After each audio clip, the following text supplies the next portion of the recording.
La derecha y la izquierda, o todas las filosofías políticas buscan el bien del ser humano. El tema son los medios, generalmente, los medios políticos. Y el problema de los medios políticos usualmente tienen que ver con el mando, la obediencia, el orden, la compulsión, la violencia. Bienvenidos al tercer episodio de Lo que no nos cuentan. Soy Diego, perdón, hoy estoy con la voz medio ronca, mucha farra ayer.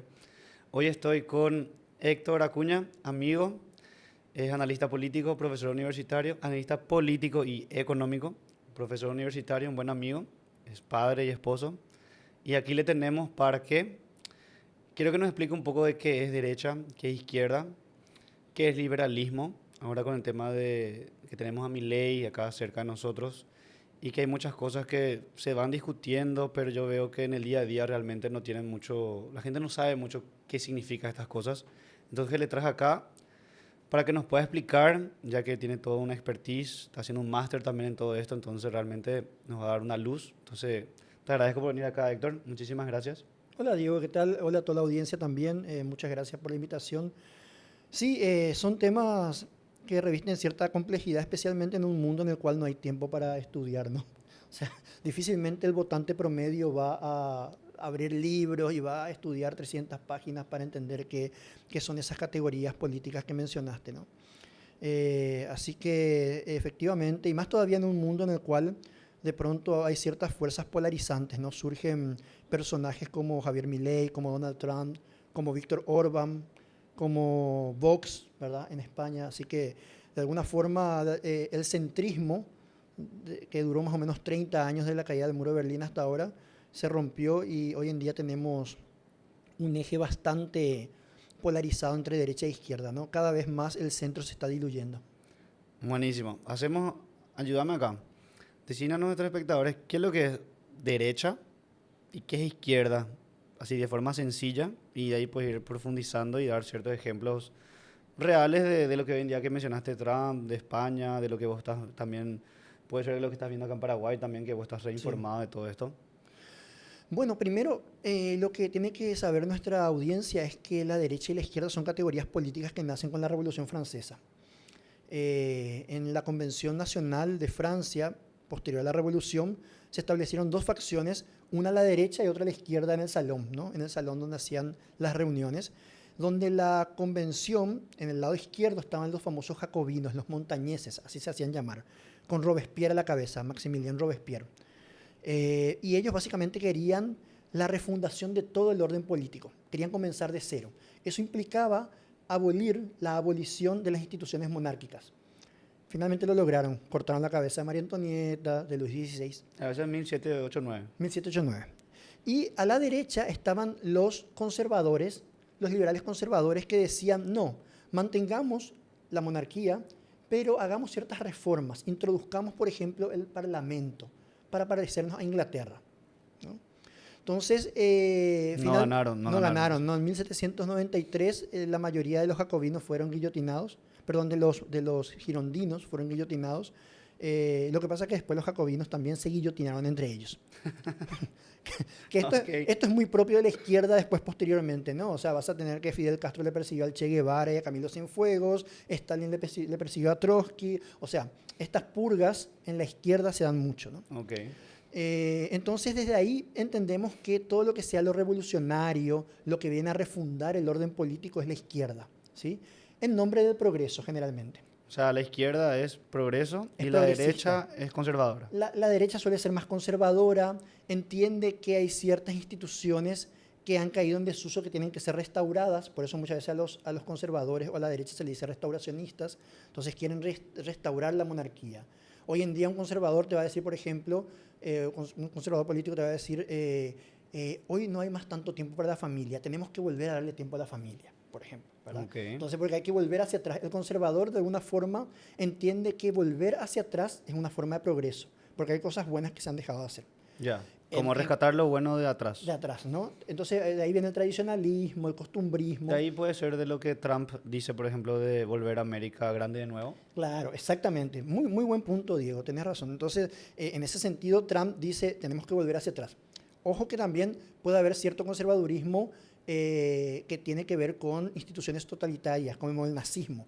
El nazismo, el fascismo decían, nosotros somos la antigua Roma, tenemos que volver a ser Roma, de alguna forma. Entonces, depende, no es que la derecha por eso 100% es buena, ¿verdad? Porque Claro, cierta derecha puede ser totalitaria, ¿no? Como el claro, fascismo, para dejar como el claro, nazismo, ¿verdad? corregime, o sea, no es que algo es bueno o malo, depende Sí. cómo lo usan al final y a quién impacta eso. Generalmente tiene que ver con los medios. Ok, En los fines podemos estar todos de acuerdo, ¿verdad? Generalmente la derecha y la izquierda reclaman los mismos fines, el bien del hombre. ya. El tema son los medios. Claro, o sea, son dos caminos para el mismo objetivo, Sí, que es ayudar al ser humano a llegar claro. a su mayor esplendor. Ambos, la derecha y la izquierda, o todas las filosofías políticas buscan el bien del ser humano. El tema son los medios, generalmente, los medios políticos. Y el problema de los medios políticos usualmente tienen que ver con el mando, la obediencia, el orden, la compulsión, la violencia. O sea, claro, la política tiene que ver con eso, ¿verdad? Sacándole el barniz romántico. Entonces, la izquierda entonces suele ser más progresista, la derecha suele ser más conservadora, ¿no? Ok. Por eso es que generalmente una derecha inglesa, tipo John Locke, ¿no? Del año 1689, diría propiedad privada, ¿no? Aunque cuando nace el liberalismo en 1689 con John Locke, el liberalismo era la izquierda, porque la derecha era el monarquismo. Ya, y por un momento lo que era Izquierda puede ser conservador, que era el monarquismo, que era tener tus claro, reyes, era considerado conservador, eso y era la hacer, derecha en ese era momento. derecha, y lo que era La tener propiedad democracia, privada, la propiedad democracia, privada era era la izquierda porque izquierda, era algo innovador, nuevo, innovador, nuevo, progresista, ¿verdad? progresista. Entonces vos tenés hoy en día, o vamos a Venezuela, hoy en día, de acuerdo a como vos lo veas, por ejemplo, Maduro podría ser la derecha en Venezuela porque es el status quo. Ok, Hace 25 años están, ¿verdad? Y la izquierda podrían ser los partidos que quieren colarse o quieren meterse o quieren, digamos, ganar el poder para traer el progreso nuevamente, para traer la propiedad privada. Por eso esto es móvil. El eje derecha-izquierda como categorías políticas son un eje. Eso quiere decir que uno se puede mover a lo largo del eje y encontrar diferentes puntos, ¿verdad? Tenés la extrema izquierda, la extrema derecha, la izquierda, la derecha, y después tenés la centro izquierda y la centro derecha. Entonces puedes encontrar bastante digamos, matices. No todo es tan blanco y tan negro como a veces es tan fácil pensar con el pizarrón o el lápiz, claro, ¿no? creo que muchos creen que tipo algo es o derecha o izquierda, o blanco o negro, pero hay Claro. muchos, como todo en la vida, creo que hay muchos grises, muchas, como dijiste, camadas, Sí, hay como categorías, ¿no? categorías. Por ejemplo, en Argentina, ¿verdad? Por ejemplo, el kirchnerismo, el peronismo era el partido hegemónico, ¿no? Y generalmente ellos decían somos la izquierda, ¿verdad? Y la izquierda estaba en el poder en Argentina durante 20, 25 años. Y de alguna forma la derecha macrista, ¿no? Se presentó y ganó el poder, y era la derecha, ¿no? Porque así se denominaban, ¿no? Y de hecho los otros le decían, ustedes son la derecha, fachos, ¿no? Pero cuando llegó Milei, ¿qué sería si Macri es de derecha? Milei, ¿qué sería? Extrema derecha. Entonces, pero sirve para entender de pronto que Macri o el macrismo se convirtió en una especie de centrismo, ¿no? Entonces al final tenías un centro con Macri y el PRO, ¿verdad? La izquierda con el kirchnerismo y una derecha con Milei, ¿verdad? Entonces, esto lo que nos ayuda es a posicionarnos, ¿verdad? Pero las categorías derecha e izquierda no significan nada si es que no las llenamos con otros conceptos.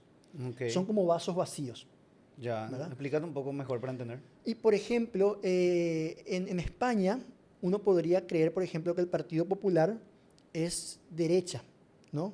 Pero popular no dirían generalmente que es de izquierda. Claro, ¿no? Pero pues lo que pasa es que en España tenías el Partido Popular, que se llamó popular, digamos, por la cuestión de tradiciones y todo eso, Ah, ok, y tenías el PSOE, que es el Partido Socialista Obrero Español. Socialista Obrero Español obviamente va a ser izquierda, ¿no? Entonces el Partido Popular era la derecha, ¿verdad? Hasta que apareció Vox. Y el Partido Popular quedó en el centro de manera bastante tibia, de manera bastante anodina, insípida, y llegó Vox que era absolutamente contundente, ¿no?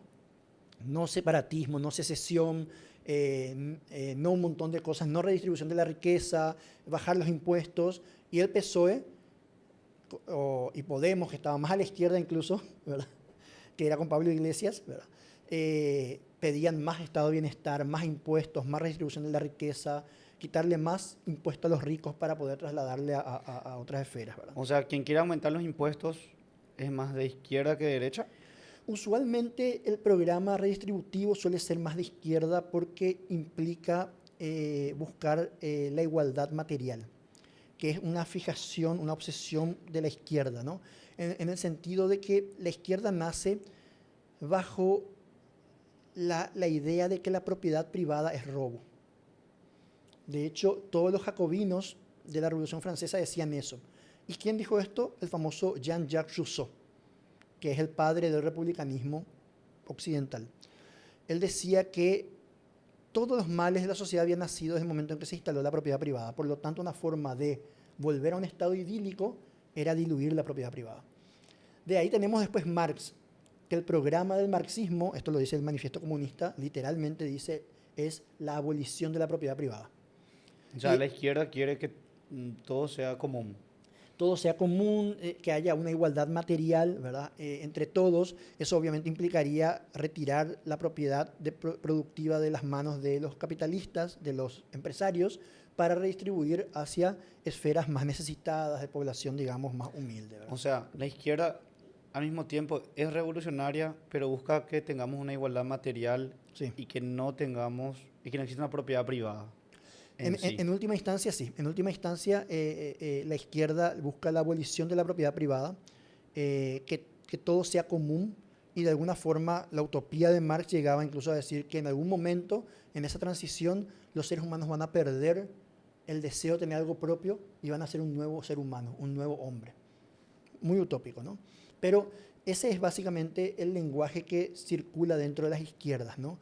Un lenguaje que habla mucho de la igualdad material, de que de alguna forma el problema es la igualdad y no la pobreza, cuando en la derecha vos tenés un lenguaje que habla más de tenemos que aumentar la capacidad de las personas para acceder a la riqueza, al emprendedurismo, más propiedad privada, menos impuestos estatales, o sea, son totalmente dos cosas distintas. O sea, la derecha al final quiere que es más conservadora, pero esto es todo el tema de bajar impuestos, de que la propiedad sea tuya, de que realmente se te pague o adquieras beneficios por la cantidad de esfuerzo que coloques es de derecha. Usualmente sí, el discurso meritocrático, que no, yo necesariamente no estoy 100% de acuerdo con él, ¿verdad? Porque a veces, ¿qué es lo que es mérito, verdad? Hay mucha suerte también en el acceso a la riqueza, y eso tenemos que reconocerlos todos. Claro, o sea, ¿verdad? creo que depende veces, cómo naciste, en la situación que naciste, claro, un montón de tenés cosas. ventajas. Obviamente yo creo que si un país realmente se esfuerza, que por ejemplo viajé hace poco a Singapur y me pareció un país Extraordinario. genial, y en Japón también que tuve el placer y agradezco poder ir visitar también. No hay clase, o sea, la clase media es una clase media que vive bien. Sí. Entonces yo creo que cuando el país llegó también a una situación donde todos tienen un piso muy alto de base, una base alta, te da oportunidad obviamente de buscar riqueza porque ya no tenés que preocuparte en comer, no tenés que preocuparte si mañana, la siguiente semana tenés para dormir. Sí. Entonces, obviamente ahí yo estoy de acuerdo que si llegas a ese punto en tu país, es un poco más fácil que otras personas lleguen a crecer o a llegar a su potencial máximo, que yo creo que la derecha quiere eso, por lo que estoy Totalmente. entendiendo. No, y fíjate, por ejemplo, Marx estaba en contra del derecho a la herencia. Las herencias tenían que ser todas confiscadas. Muchos países hoy en día en Europa confiscan gran parte de las herencias. Tienen impuestos sobre las herencias del 30, 40, 50%. ¿Verdad? Porque de alguna forma es parte de la idea de Marx de que, a ver, vos no te mereces esto. Pero fue el esfuerzo de otro. Fue el esfuerzo de otro. Entonces, en realidad, ¿verdad? Finalmente tiene que venir el Estado para distribuir entre todos. Obviamente, una derecha más conservadora, más liberal en cierto sentido, diría, no, su papá se esforzó y le quiere dejar ese regalo después de muerto, ¿por qué le vamos a retirar ese beneficio, ¿verdad?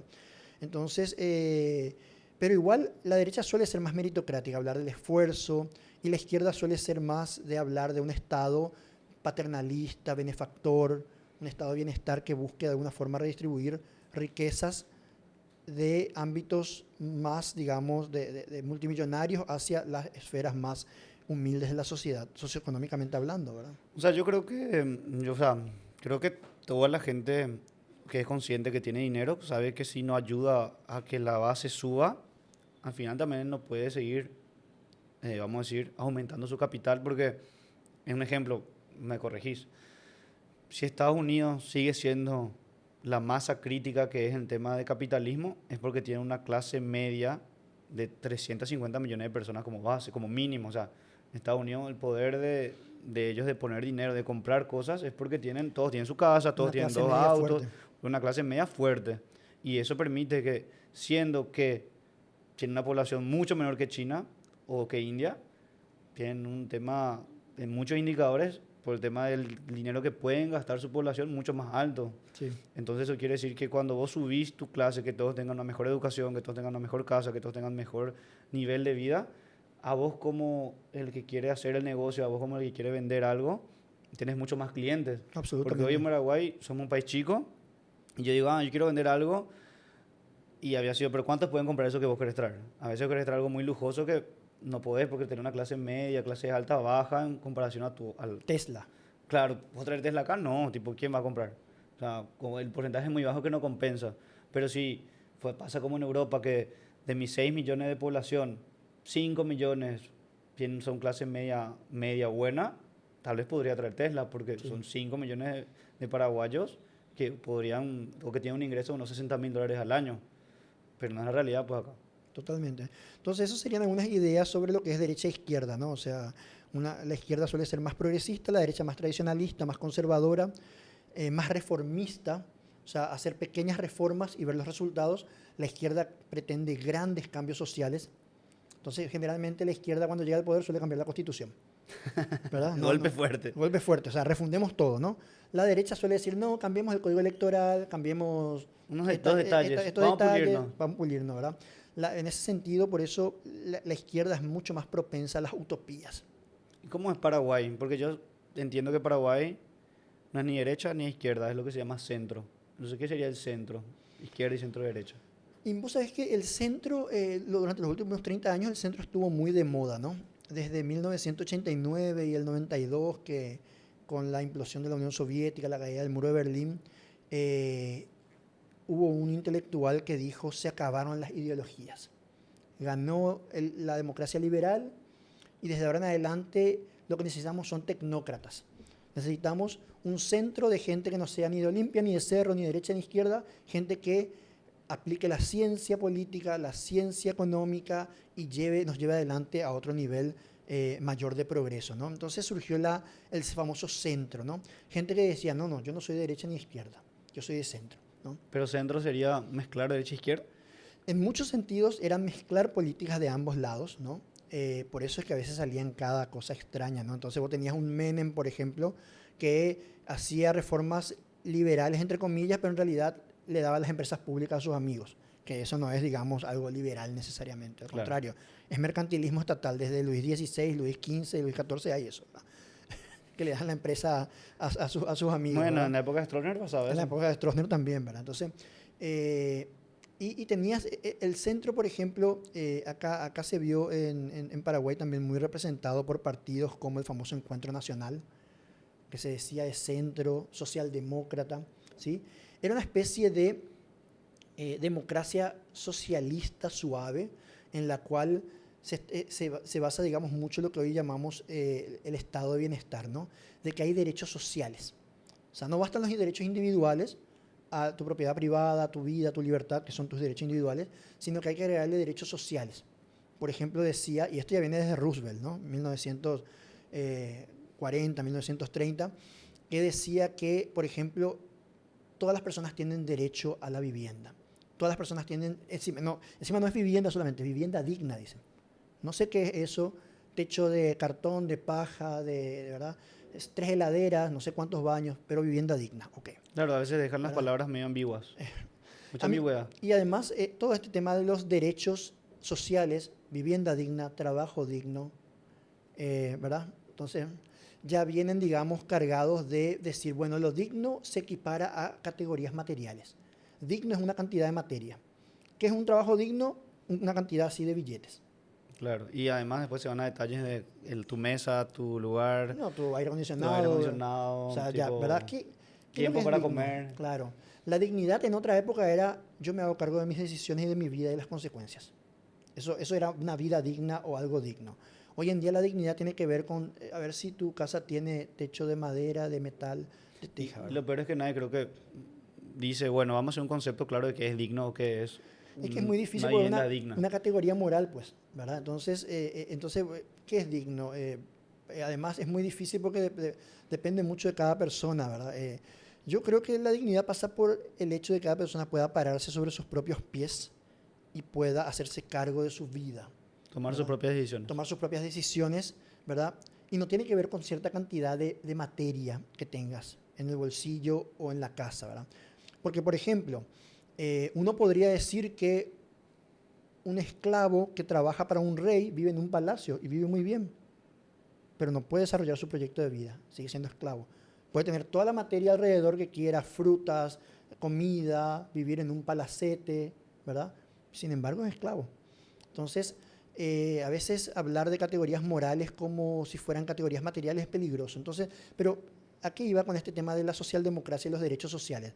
Se empezaron a plantear en las constituciones de todo Occidente el tema de los derechos sociales, derecho a la vivienda, derecho a la salud, derecho a la educación, derecho a educación de calidad encima. Claro. Entonces uno dice, bueno, pero a ver, todas estas cosas cuestan plata. No ¿Verdad? vienen gratis. Entonces, ¿cómo vamos a lograr eso, cumplir con esas promesas electorales, dicen la gente de centro? Bueno, tenemos que aumentar impuestos. Aumentar impuestos implica básicamente avanzar sobre la propiedad privada de las personas. Y sería tomar cosas de izquierda. Exactamente. Entonces es avanzar en un programa más bien de centro-izquierda, ¿no?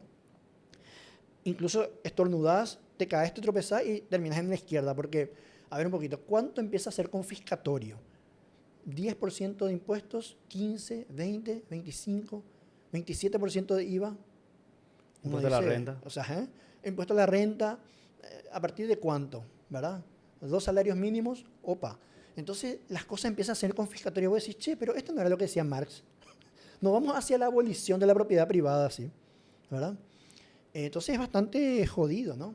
Pero bueno, puedes tener también centro-derecha, ¿no? Gente que de pronto menos impuestos, más propiedad privada.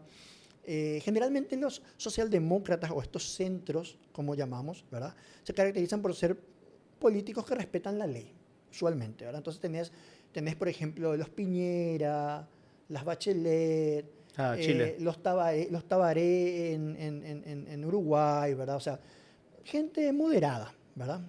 Gente moderada.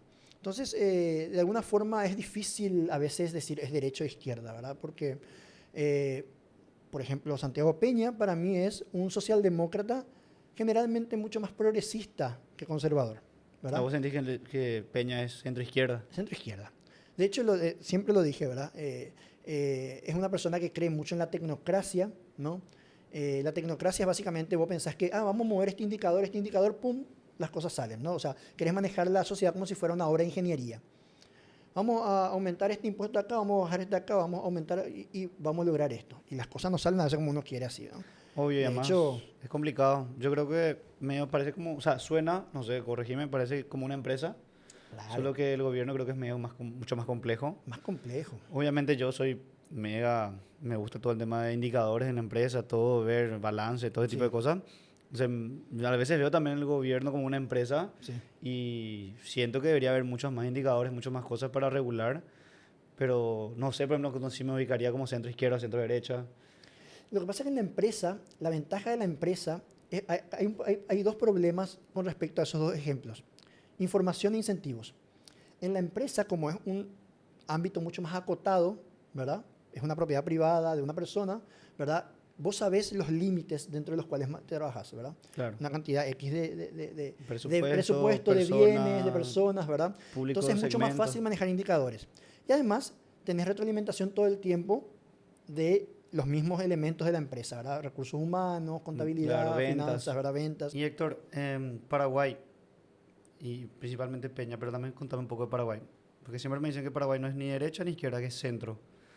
Pero Paraguay es centro-izquierda, centro-derecha, y nuestro presidente actual es centro-izquierda, derecha. ¿Hay centro-centro? Bueno, principalmente hay que decir que las ideas de izquierda han ganado la batalla cultural, en el sentido de que la mayoría de los paraguayos y la mayoría de las personas que hay en el mundo luego exigen un Estado que intervenga en muchos aspectos de la vida social, económica, ¿no? La mayoría de las personas con las que uno habla quieren un estado de bienestar. O O sea, vos hablas con ellos y dicen, no, si yo quiero salud gratuita, educación gratuita. De ¿verdad? calidad. De calidad encima, ¿no? Y el Estado tiene que proveer eso, ¿no? Como si el Estado hiciera esas cosas del aire, ¿no? En realidad no se dan cuenta que el Estado extrae recursos de la población y luego da esos servicios que generalmente los da de muy mala calidad. Es casi inevitable. Entonces, usualmente, la mayoría de los paraguayos son socialdemócratas, son de centro. Por una cuestión cultural, somos más conservadores, tradicionalistas, pero en términos económicos somos más bien socialdemócratas, de izquierda. Nos gusta la regulación. De hecho, en los últimos meses la gente rogaba por regulación en el tema cambiario, por ejemplo. Pedían que el Estado intervenga, el tema del dólar, ¿verdad? Pero, por ejemplo, en impuestos somos medio de derecha porque tenemos impuestos muy bajos, por ejemplo, sobre otros países de América Latina, por ejemplo. En impuestos estamos mucho más, digamos, somos un Estado más liberal, ¿verdad? Quizás por la misma inutilidad de nuestro Estado, porque pues, si era otro Estado, posiblemente nos podía sacar mucho más las plumas y los impuestos, ¿verdad? Cuando decís liberal, ¿te referías a derecha o a qué te referís? El liberalismo es una filosofía política, por lo tanto no forma parte de ese espectro, ¿verdad? No está ni en la derecha ni a la izquierda. Ok. Es una filosofía política que de alguna forma se basa en un programa que busca limitar los poderes del Estado, ¿sí? Si uno tuviera que definir el liberalismo en 3 palabras, es muy sencillo: límites al poder. Entonces, limitar el poder político implica generalmente que haya bajos impuestos. Ok, volvamos ahí un ratito, pero Sí. para cerrar lo de Paraguay. Lo de Paraguay. Entonces, Paraguay es centro-izquierda, Sí. y nuestro presidente también es centro-izquierda. Santiago Peña es un socialdemócrata con cierta visión social del Estado. De hecho, él lo ha dicho varias veces, que él cree en un Estado servidor del hombre libre, dice él, ¿no?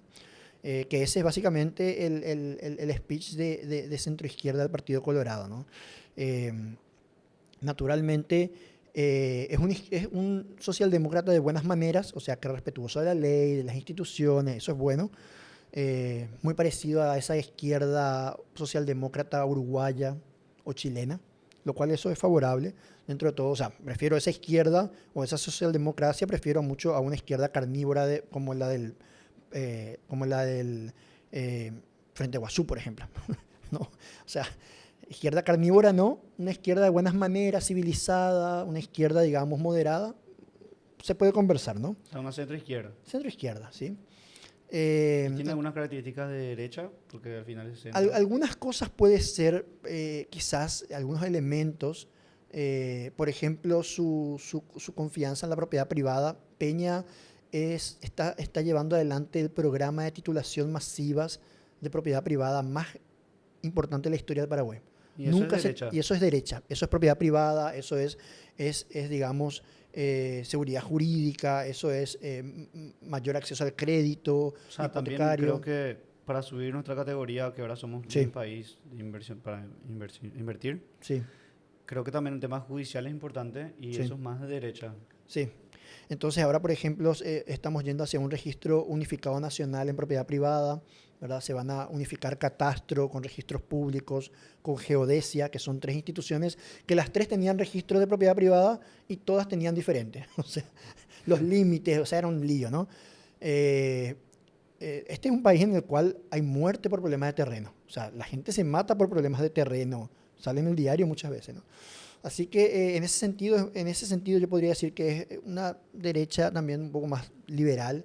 Entonces Peña es ese centro fluido, queer, ¿verdad? Fluido, donde se mueve. Él se siente cómodo ahí. De Claro. hecho, él dice, yo no soy ni derecha, ni populismo de derecha, dice, ni populismo de izquierda. Tenemos que mirar hacia adelante, dice. Entonces eso quiere decir que se posiciona en el centro, ¿no? O sea, centro, para resumir, corregime. Sí, Entonces, tomas cosas de la izquierda y tomas cosas de la derecha, sí, pero no de una forma agresiva ninguna. no. y vas ajustando de acuerdo a tus circunstancias sobre lo que más te Tecnocráticamente, conviene. de manera tecnocrática, ¿no? Tecnocrático en el sentido que según indicadores. Según indicadores, según mucha economía, de economía, por suerte, de Chicago en este caso, porque el presidente y su ministro de Economía son muy afines a la escuela de Chicago, que es monetarismo, Milton Friedman. Entonces, dentro de todo, en ese sentido, bueno, estamos más o menos bien. No es keynesianismo puro, aunque tiene un poco de eso también, pero bueno, ni tampoco es socialismo, ¿verdad? Menos mal. Pero él está en el medio, entonces se mueve de acuerdo a eso, eso le permite, digamos, tener cierta cintura, se sienta con Lula, se mata la risa, se sienta con Milei, está todo bien, se abraza con la calle Pou, o sea, O sea, le permite tener esa flexibilidad, ese juego de cintura sí, con lo que se le presenta. con lo que y dentro de las opciones que habían de la oferta electoral, la opción de derecha era Peña, porque la opción de Efraín era mucho más estado de bienestar, mucho más impuestos, ¿verdad? O sea, por un tema de eje, como nos explicaste que el Sí, eje se va moviendo, se va corriendo, ¿no? se va Sí. corriendo. Peña sería derecha, aunque lo consideramos centro izquierda ya ejecutándose, pero Sí. en el tema de electoral, Era, como se iba más a la era propiedad centro derecha, privada, sí. era centro derecha. Sí, con relación a Efraín, que era Con más relación a centro Efraín. izquierda, y detrás de Efraín estaban los Sixto Pereira de Frente Guazú, estaba todo Que el son más Encuentro de izquierda. Nacional, mucho más de izquierda. El PDP, el Partido Demócrata Progresista, de Desiree Masi y Carlos Filisola, está afiliado a la Internacional Socialista, que es la institución más antigua del socialismo en el planeta. Ya existía en la época de Marx. O sea, O sea, entonces, son mucho más izquierda. mucho más izquierda. Entonces, por eso es que el eje es corredizo. Mucha gente a veces se piensa que es pétreo o granítico, pero no, en realidad depende mucho. Ponele que aparezca acá un Milei ahora. ¿Y dónde quedaría Peña? Y quedaría en un centro licuado, insípido, ¿no? Una especie de Macri, ¿no? Ya. Claro, no, yo siempre digo, no es que vos podés importar los Milei, ¿no? O sea, posiblemente Milei acá no ganaría. Y no, Claro, porque tal vez, o es muy sea, parte de la idiosincrasia argentina, las ¿no? situaciones de cada país. De Por eso cada también creo país, que la ¿verdad? estrategia de Peña, de como estás comentando, me parece muy inteligente si es Sí, que usa al final ese tema de ser centro para aliarse con, o sea, él puede aliarse con todos, pues. se mueve, Puede aliarse con Lula, puede aliarse con Milei, porque está en una situación que le permite. sí. Y no, por ejemplo, si fuese de izquierda, también no podría hablar con Milei. Y mira los mapas internacionales, Diego, todos califican a Paraguay como un país de derecha. Cuando vos ves los mapas, ¿verdad? Vos ves que Brasil está rojo porque es de izquierda, Paraguay azul porque es de derecha. Entonces, de pronto, Trump y Peña van a hablar tranquilamente, ¿verdad? Porque en cierta medida se pinta de cierta derecha, ¿no? De centro derecha, ¿verdad? Pero bueno, son esas cuestiones, digamos, que hacen a la política y también a la ideología, ¿verdad? Una cosa es el eje derecha-izquierda y otra cosa son las filosofías políticas, como el liberalismo, el comunismo, ¿verdad? Algunas se pueden alinear más a la derecha y a la izquierda, pero en general son diferentes cosas, Y ¿verdad? hablando un poco del liberalismo, que ahora está más en auge por el tema de Milei, que Sí. obviamente porque nos queda acá como vecino, que nos explicaste un poco, pero volvernos a recapitular, ¿qué es el liberalismo? ¿Cómo nos explicaste que derecha al final son personas más conservadoras, propiedad privada, menos impuestos, que el Estado esté un poco más alejado de lo que es Sí. su día a día? Y la izquierda al final es que no hay propiedad privada, que vivamos todos en armonía, en conjunto, en comunidad, Un estado más más presente. presente el Estado estando con nosotros. ¿Qué es en sí el liberalismo ahí? Hay diferentes niveles de análisis, ¿no? Un análisis político te diría que el liberalismo es un programa político que lo que busca es limitar el poder del Estado sobre las personas. Reducir al mínimo posible el poder estatal sobre las personas y sobre su vida, sobre su economía, sobre sus decisiones privadas, sobre sus decisiones familiares. Entonces, el programa político liberal, estrictamente hablando de manera clásica, es reducir el poder político. Que eso generalmente implica reducir los impuestos, porque obviamente la plata es lo que le da poder al Estado, poder hacer sus programas con la plata de nosotros, ¿verdad? Entonces, pero desde un punto de vista actitudinal, personal, el liberalismo es lo que dice el maestro Alberto Venegas Lynch, es el respeto irrestricto por el proyecto de vida del prójimo. Eso implica que nosotros abandonamos el uso de la fuerza para tratar con el prójimo. En todo caso, procuramos persuadirle, compartir nuestro punto de vista, pero tenemos absolutamente vedado usar la fuerza para convencer al otro. Entonces, en la sociedad liberal vos vas a escuchar debates, vas a escuchar argumentos, contraargumentos, pero no vas a ver que una persona usa los puños para imponer su punto de vista o la fuerza. Porque el vecino es sagrado. En la sociedad liberal el vecino es sagrado. Esto es muy antiguo. Pericles, en su oración fúnebre en el siglo III o IV a.C., decía: los atenienses no nos enojamos con el prójimo, no nos enojamos con el vecino por hacer lo que le place, ¿verdad? Entonces, lo mismo dice un liberal: yo no me enojo con el vecino por hacer lo que le place. Él puede vivir su vida, ¿verdad?, dentro de su propiedad privada, tener su proyecto de vida como quiera, y yo no tengo por qué meterme. Mientras que no me afecte. Mientras que no hayan externalidades negativas sobre mí que de alguna forma me perjudiquen y generen costes, ¿verdad? Claro, porque yo estaba escuchando, por ejemplo, Milei, que él comentó, por ejemplo, que a él no le gustaría, o entiendo que si la gente se droga, le parece mal que el Estado tenga que pagar por esa decisión que tomaste vos. Brillante. Ya que fue una decisión tuya. Sí. Y eso al final es lo que está diciendo, que yo respeto tu decisión de usar drogas. Tomar drogas si querés. querés. Quiere decir que por eso yo tengo que, con mis impuestos, pagar tus malas decisiones. Así mismo, y financiar tu estilo de vida. O financiar tu estilo de vida. Entonces, por eso es tan importante, por eso muchas veces los estados de bienestar, los estados grandes que se meten en muchos aspectos de la vida, son estados paternalistas, ¿sí? Y todos sabemos, por la psicología, de que el paternalismo genera sociedades infantilizadas, ¿no? Cuando cada vez que vos haces algo y van a haber consecuencias por eso que hiciste, tu papá se mete en el medio y te cuida y te protege, eso no te desarrolla como ser humano. Claro, ¿no? hace como que tus hijos sean inútiles. Inútiles, ¿no? Entonces, O sea, no toman realmente conciencia de sus acciones, porque no hay realmente una consecuencia, Totalmente. ya que siempre papá o mamá o ambos van a rescatarme. Exactamente. Y eso pasa muchas veces con los estados de bienestar que están muy de moda y son parte de ese centrismo de la socialdemocracia, de los derechos sociales, ¿verdad? Que finalmente son financiados por los impuestos de todos, ¿verdad? Cuando a alguien se le da un derecho, alguien lo paga, dice Javier Milei. Entonces, un estado mínimo es lo que busca el liberalismo. Actitudinalmente, yo no me meto en la vida de otros, otros no se meten en mi vida. Y aquí es donde es tan importante la propiedad privada. La propiedad privada, cuando nace allá por el año 1100 aproximadamente, nace primero para cierta casta de gente, ¿no? Después se va extendiendo para los famosos varones de Inglaterra. Entonces, la propiedad privada les servía a ellos para tener como una especie de escudo frente al poder monárquico. O sea, así nace la propiedad privada. Pero después había sido también, en términos económicos, es favorable porque ayuda a hacer cálculo económico. O sea, imagínate hasta qué punto ciertas instituciones pueden nacer con un objetivo, pero después sirven a otro objetivo, ¿verdad? Y de esa forma tenemos, desde el punto de vista económico, ya vimos actitudinalmente que es el liberalismo y políticamente, pero desde el punto de vista económico, el liberalismo o propugna o promueve el libre mercado. Y no puede haber libre mercado sin propiedad privada. Pero si me decís que la propiedad privada es más de derecha, ¿se podría decir que el liberalismo nace de la derecha? Es mucho más, en ciertos sentidos, está mucho más a la derecha. Aunque hay cierto liberalismo también progresista que está más hacia la izquierda, ¿verdad? No pasa por el lado de la propiedad privada, porque el liberalismo progresista también es inflexible con su defensa de la propiedad privada. Pasa por otras cuestiones que tienen que ver más con la confianza en los mercados como la manera de dirigir la humanidad hacia el futuro, ¿no?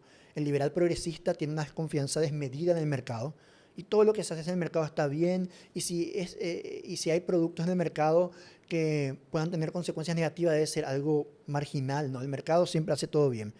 Y el liberal conservador o de derecha puede tener sus ciertas... No todo lo que está en el mercado está bien. Hay ciertos productos que son moralmente reprochables. No voy a oponerme a ellos, pero voy a señalarlo, voy a militarlo, voy a exponerlo en redes sociales o en artículos o en libros, pero no hace del culto al mercado una religión, como el liberal progresista, ¿no?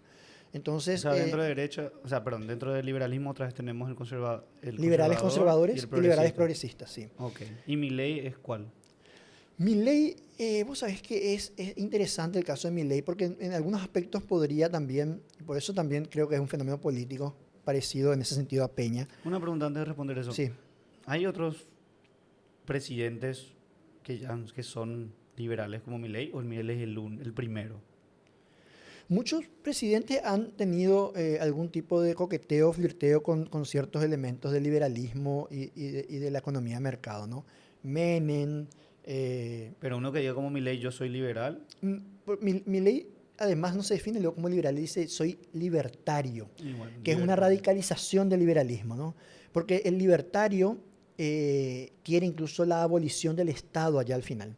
Obviamente Milei no va a lograr eso en su programa político No. de ahora, Pero mencionó varias pero cosas como que mencionó, disminuir muchos de los ministerios, claro, eliminar algunos, fusionar otros. no, en algún momento quitar, digamos, el peso como moneda oficial, que el Estado, Claro, hablo de la parte de ¿verdad? dolarización de De la Argentina. dolarización, o sea, Puedo hablar implosionar el Banco como Ecuador, que Central, también es dolarizado. como También Ecuador, El ¿verdad? Salvador. El Salvador, Ecuador, hay otros países también. Pero fíjate que Milei es un caso también sui generis, porque en algunos aspectos podría ser un liberal conservador o de derechas, por ejemplo, en su batalla contra el internacionalismo o el globalismo, ¿verdad? Que es la ONU, la OEA, la Unión Europea, ¿verdad? Que son todos estos entes supranacionales, extrapoder, supraestatales, que de alguna forma empiezan a digitar políticas mundiales, ¿verdad? Entonces, obviamente, él en ese sentido sería un liberal de derechas. Eh, pero en muchas cosas, por ejemplo, él se manifestaba como un liberal bastante progresista. Por ejemplo, él tiene una confianza desmedida en el mercado. Tanto es así de que dice, tiene charlas, aunque a lo mejor cambió porque está envejeciendo también. Hay que Un año preguntarle. nomás. Generalmente la gente cuando va envejeciendo se hace más conservadora, pero por ejemplo, él tiene charlas donde él habla de que el mercado va a traer el transhumanismo a las personas. O sea, que las personas puedan modificarse genéticamente a sí mismas, los biohackers, ponerse implantes biogenéticos, biomusculares, o sea, la mejora biológica, ¿verdad? Y eso es transhumanismo. Y eso es más liberalismo progresista, ¿no? Una confianza desmedida en el mercado y en la humanidad, ¿verdad? El liberalismo más conservador no confía tanto en la humanidad. La gente puede meter la pata. Y si algo nos ha enseñado en cierta medida la historia es que las personas a veces tienen un entusiasmo desmedido por el progreso, ¿no? Y a veces, ¿por qué querés progresar tanto? No hay que progresar, pero estamos bien, Claro, ¿no? a veces creo que la gente se pierde en el cómo y no se enfoca en, tipo, ¿dónde quieren llegar? Sí, y Hay además, que mejorar todo el rato, pero ¿para qué? claro, ¿y para qué quieres mejorar si estamos bien así? Porque además también en el proceso de buscar mejoras o progreso, este progresismo que a todos nos invade mucho, las metidas de pata pueden ser monumentales. O sea, a ver, los partidos que han generado las mayores debacles y genocidios del siglo XX se decían progresistas. El comunismo, ¿no? Y el Partido Nacional Socialista de Alemania eran progresistas, porque ellos decían, nosotros vamos a traer progreso. Nuestro programa va a traer progreso. Cada uno en lo suyo, ¿no? Nuestro programa a través de las clases sociales, nuestro programa a través de las razas, pero ellos se creían progresistas. Entonces, el progresismo a veces oculta la perversa cara del regresismo. Al final volvemos al punto de atrás y vamos más atrás incluso, ¿verdad? 150 millones de muertos tiene el comunismo solamente en el siglo XX. Entre Mao Zedong, Stalin, Pol Pot y otros unos cuantos, 150 millones de muertos, un montón. Mao Zedong se creía progresista y dijo, no, vamos a centralizar la producción de arroz, mátenle a todos los pajaritos porque comen nuestro arroz. Se mataron millones de pajaritos, gorriones, el famoso gorrión cerealero, se extinguió en China y después de eso vino una plaga de langostas que se comió todo el arroz. Y la hambruna mató 65 millones de personas. Porque él pensaba, ¿y cómo se llamaba su programa? El Gran Salto Adelante. Un nombre más progresista no hay, pero pensaban que iban a pegar el salto. 65 millones de personas mató. Igual nadie se No, no era acuerda. su intención en sí, pero fue la consecuencia por ver, vamos a decir, de una forma Las consecuencias muy no, limitada.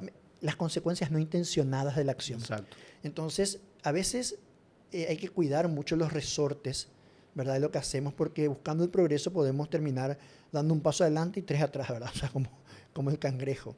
Entonces, básicamente ese es lo de Milei, es un libertario que ahora está trabajando más bien como un socialdemócrata de buenas maneras para ordenar el Estado, porque esos son los resortes del Estado, ¿Y ¿verdad? puedes comentarnos un poco qué hizo Milei o cómo estaba evolucionando Milei en estos tiempos? Porque por lo menos yo desconozco mucho y más me manejo por las redes. La verdad que, y lo que me dicen las noticias acá en Paraguay es es nada, la verdad que no me da nada interesante. Y más veo videos de Milei, de cortos, de mandan sus discursos, de lo que dicen los programas de televisión. Pero al final, también los amigos que tengo en Argentina me dicen muy limitado también, porque creo que nadie tiene mucho conocimiento de política y nadie se mete luego mucho ni en economía. No sé si me puedes dar un poco de panorama. ¿Qué es en su primer año? Creo que está en Podemos, segundo. sí, ¿Cómo lo ves? En el sentido de qué acciones realmente hizo. concretas, Porque dijo muchas cosas como dolarización que mencionamos, pero eso no pasó. no ¿Qué pasó. realmente concreto hizo? Vamos a dividirlo en 3 puntos, lo que ha hecho Milei hasta ahora, ¿verdad? Por un lado, la batalla cultural, que él la sigue dando, ¿verdad? Que esta cuestión conceptual en redes sociales, en charlas, ¿verdad? En debates con la prensa que él tiene, donde constantemente sigue introduciendo conceptos que son importantes para él, ¿no? Ya los había, el concepto de liberalismo se masificó en Argentina. El concepto de dolarización, el concepto de que un banco central no es necesario para que surja el dinero. O sea, vos te vas en Argentina hoy, el taxista, la persona de a pie sabe explicarte lo que es la inflación. Eso es algo extraordinario, ¿no? Entonces, por un lado, él sigue en esa batalla. En Twitter tiene también muchos operadores afines a él, intelectuales, muchos de ellos, otros no son intelectuales, pero son de trinchera, ¿verdad? Que hacen redes sociales y masifican, digamos, los mensajes. Pero masifican comunicación de educación financiera, educación económica. Educación económica, ¿Pero conceptos también. imparcial o el concepto real No, conceptos o reales, más sí. tirando a un No, lado que a no, no, otro? conceptos reales, sí. Inflación, masa monetaria, que son los pasivos, los pasivos remunerados del Banco Central, las LELIQs, que es la dolarización, todos estos detalles, ¿verdad? Todo, que siguen, digamos, habiendo mucha gente de cabotaje, ¿verdad? De trinchera, que masifica los mensajes. Y después están los intelectuales más cercanos a él, como Agustín Laje, Nicolás Márquez, Adrián Rabier y otros, Axel Kaiser, que es chileno, que también colaboran en ese proceso, ¿verdad? Esto no ha pasado, no es la primera vez que pasa en la humanidad. Siempre que hubo un político que cambió las cosas, detrás había un intelectual.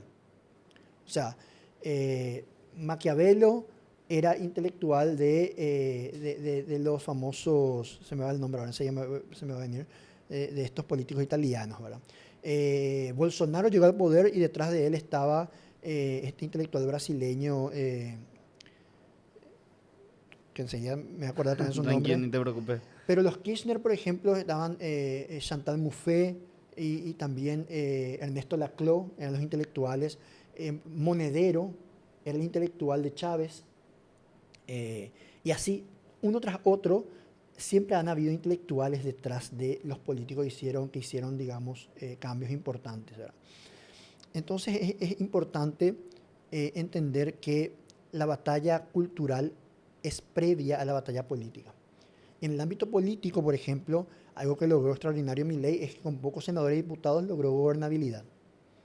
O sea, logró sacar la ley bases, logró la reforma universitaria, que implica auditorías, logró, por ejemplo, también de alguna manera tener leyes que favorezcan la lucha contra el narcotráfico. Rosario, que era la capital del narcotráfico sudamericana, ahora está limpia de narcos. Hay una, Patricia Bullrich, que es la ministra de Milei, ha hecho una campaña excelente, digamos, limpiando las calles. Entonces, esos son dos cosas había que le pedían a Milei, era inflación y seguridad en Argentina, ¿verdad? Entonces se está La trabajando mucho en inflación eso. tengo entendido que Y la inflación ayudó bastante. bajó extraordinariamente, o sea, extraordinariamente, ¿verdad? Vos tenías una inflación en el año 2023 que estaba llegando, la acumulada, a 17.000%, No, sí, absurdo. ¿verdad? O sea, Eso quiere decir, yo tengo amigos, bueno, todos tenemos amigos en Buenos Aires y nuestros amigos nos decían, cada semana actualizo la lista de precios o cada 3 o 4 días. No, yo conozco gente que hace servicios que me pasan dólares nomás su precio. Claro, entonces lo que pasaba es que ya había una dolarización implícita. La mayoría cotizaba en dólar, es más fácil, se cierra. Entonces, por ese lado, la inflación bajó muchísimo. Ahora creo que está en 2.4% este mes. O sea, cuando el año pasado en un mes era 52%. O sea, una cosa Absurdo. terrible, terrible, ¿no? Entonces, él está cumpliendo en ese sentido sus promesas. La seguridad, por un lado, y por otro lado, bajar la inflación. Lo que pasa es que él sabe de eso, ¿verdad? Pero ¿cómo llegó a bajar la inflación? O sea, que él pudo que los otros no, o sea, que los otros no hicieron. Porque el que estaba antes de él, los que estaban antes también eran de derecha. Y fíjate, hay algo interesante que tuvo que mantenerse, digamos, cierta política de izquierda para lograrlo. Él no bajó los impuestos de entrada. Ahora empezó a bajar algunos impuestos, que la inflación ya está más controlada. Porque si él bajaba impuestos y más plata, más masa monetaria quedaba en la calle, eso iba a generar una Más hiperinflación. inflación. Claro.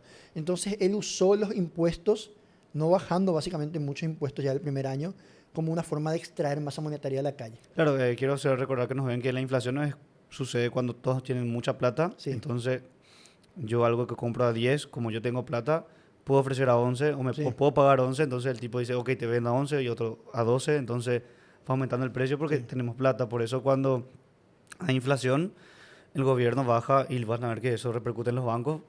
Todas las tasas bajan. Sí. Y cuando el gobierno quiere que gastes, todo sube, te dan más intereses, los créditos son más bajos para que puedas gastar más, Sí. para que tu ahorro vale más. Perdón, disculpe, tu ahorro vale más cuando quieren que no gastes y tu ahorro vale menos cuando quieren que gastes. Todo eso entonces generó, digamos, una extracción de masa monetaria de la calle que ayudó. Pero además, a la par que hacía eso, redujo el gasto público. Porque lo que la gente tiene que saber que está en su casa es que cuando vos tenés un Estado que hace mucha obra pública, cuando vos te vas a cargar combustible y vos demandás combustible, vos tenés camiones del Estado que están demandando combustible también. Entonces, generalmente eso genera alza de precios. Cuando el Estado empieza a intervenir mucho en la economía y gasta mucho dinero, ¿verdad? Entonces, él cortó toda la obra pública, cortó, digamos, todo lo que era, bajó muchísimos funcionarios. O sea, mantuvo los impuestos, pero hizo que la obra pública disminuya. Y eso hizo que se quede con plata. Y claro, o sea, porque no gastaba por la plata. Gastaba la plata. Entonces, eso no sale, digamos, ¿verdad? Y obviamente abrió las importaciones, ¿verdad? Hay algunos impuestos a las exportaciones que sacó, entonces se pudo exportar más y ahí entró dólares, ¿verdad? Entonces vos después podés netear dólares, dólares con pesos, ¿verdad? Para sacar pesos de la ¿Cuál es calle. la intención del anterior gobierno de tener esos impuestos para exportar? Un país no quiere exportar Una sus locura. cosas. No, para que te des cuenta hasta qué punto llega la locura. La intención es la siguiente, es lo que se llama la famosa, digamos, necesitamos que se produzca para Argentina primero. Porque la sustitución de importaciones, que era la política de los kirchneristas, que la sustitución de importaciones es la siguiente. No, ¿para qué vamos a traer cosas de afuera si acá adentro podemos producir? Muchas de las cosas que se exportan se pueden quedar adentro y podemos consumir nosotros, ¿verdad? El famoso, eso que sale en ABC Color, ¿verdad? Que consuma lo que el Paraguay produce, produzca lo que el Paraguay consume, ¿verdad? Que es básicamente una forma muy primitiva de economía autárquica, ¿no? De que, Claro. ¿verdad? Somos la familia Ingalls, los Robertson, ¿verdad? Que O sea, yo viven en valoro la isla. mucho y creo que los países se destacan mucho cuando el país genera una industria interna que se valora en el mismo país. Sí, Porque a veces hay producción interna que no se valora, pero Paraguay por no está trabajando, yo creo que en eso. Obviamente creo que no todo lo que, o sea, creo que el mercado libre es un tema de que si hay algo que es mejor afuera, tráelo.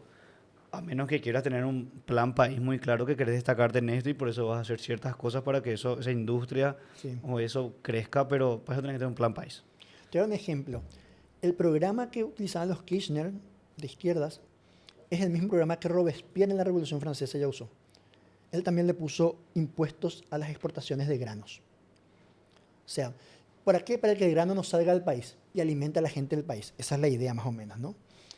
Como si es que acaso esos dólares no van a entrar, no se va a guardar en el banco, no va a bajar las tasas de interés, no va a generar nuevos negocios, ¿verdad? y no va a generar otro movimiento. Entonces, esa idea muy cerrada de la izquierda, eso, digamos, rompió Milei, se pudo exportar sin hacer, sin pagar impuestos, eso metió más dólares al país, y de esa forma también fue un país más viable, que pague su deuda externa, ¿verdad? Baja Bueno, el que riesgo también país, nadie más le quería prestar plata a Argentina. claro, porque no tenía cómo pagar. Entonces, esas tres cosas hacen que la inflación baje, ¿no? Entran más dólares, reducir el gasto público y la obra pública, y al mismo tiempo no, No bajó los no impuestos y bajar se los impuestos de mantuvo. manera, sino para poder usar el Estado como una aspiradora Claro, se y aumentó extraer su más. caja.